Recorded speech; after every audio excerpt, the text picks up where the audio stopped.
வணக்கம் ஃப்ரெண்ட்ஸ், இது நம்ம சேனல் பிரணேஷ் மம்மி. இன்றைக்கி வந்து நம்ம வீடியோவில் நம்ம எதை பற்றி பார்க்க போகிறோம் அப்படின்னா 8 மந்த்ஸ்லேருந்து எல்லா வயசு குழந்தைங்களுக்குமான ரொம்பவே ஹெல்த்தியான ஒரு சட்னி ரெசிபி தான் பார்க்க போகிறோம்.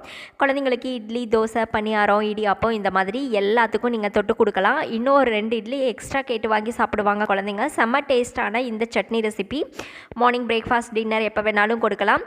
இது எப்படி செய்கிறதுன்னு பார்க்குறதுக்கு முன்னாடி இந்த வீடியோவுக்கு ஒரு லைக் பண்ணிட்டீங்க அப்படின்னா நெக்ஸ்ட் வீடியோஸ் போட எனக்கும் இன்ட்ரெஸ்டிங்காக இருக்கும். இப்போ தான் நீங்கள் ஃபஸ்ட் டைம் நம்ம சேனல் பார்க்குறீங்க அப்படின்னா ப்ளீஸ் சப்ஸ்கிரைப் பண்ணிவிட்டு பாருங்கள். இப்போ வீடியோக்குள்ளே போகலாம்.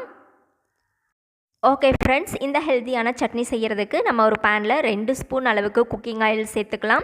இது கூடவே கொஞ்சம் ஜீரகம் சேர்த்து பொரிய விட்டுக்கோங்க. அது கூடவே ஒரு 4 மிளகு வந்து நான் சேர்த்துக்கிறேன் காரத்துக்காக. குழந்தைங்க அப்படிங்கிறதுக்காக நான் வந்து மிளகாய் எல்லாம் சேர்க்கலை. இப்போ வந்து ஒரு 10 சின்ன வெங்காயம், அதாவது சாம்பார் வெங்காயம் வந்து சேர்த்துருக்கேன். அது கூடவே ஒரு சின்ன சைஸ் கேரட்டை மேலே இருக்கிற தோலெல்லாம் சீவிட்டு இந்த மாதிரி மெலிஷாக கட் பண்ணி சேர்த்துக்கிறேன். அடுத்தது இது கூடவே ஒரு பாதி தக்காளி மட்டும் கட் பண்ணிவிட்டு நான் சேர்த்துக்கிறேன்.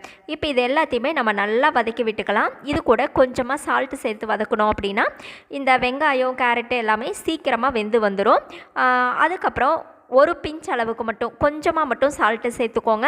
1 வயசுக்கு கீழே இருக்கிற குழந்தைங்களுக்கு நீங்கள் இன்னும் சால்ட்டு கொடுத்து பழக்கலை அப்படின்னா நீங்கள் சேர்த்துக்காதீங்க.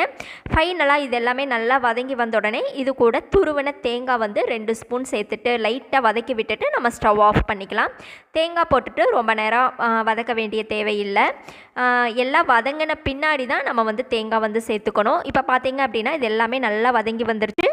இதை நல்லா ஆற வச்சுட்டு அதுக்கப்புறம் இதை மிக்ஸி ஜாரில் சேர்த்துக்கலாம். இப்போ வதக்கின எல்லாத்தையுமே மிக்ஸி ஜாரில் சேர்த்துட்டு கொஞ்சமாக தண்ணி சேர்த்துட்டு இதை நல்லா ஃபைனாக அரைச்சிட்டிங்க அப்படின்னா நம்மளுடைய ரொம்பவே ஹெல்த்தியான பேபி ஃப்ரெண்ட்லி சட்னி வந்து சூப்பராக ரெடி ஆயிரும். இதை வந்து நீங்கள் இட்லி, தோசை, இடியாப்பம் எதுக்கு வேணாலும் கொடுக்கலாம்.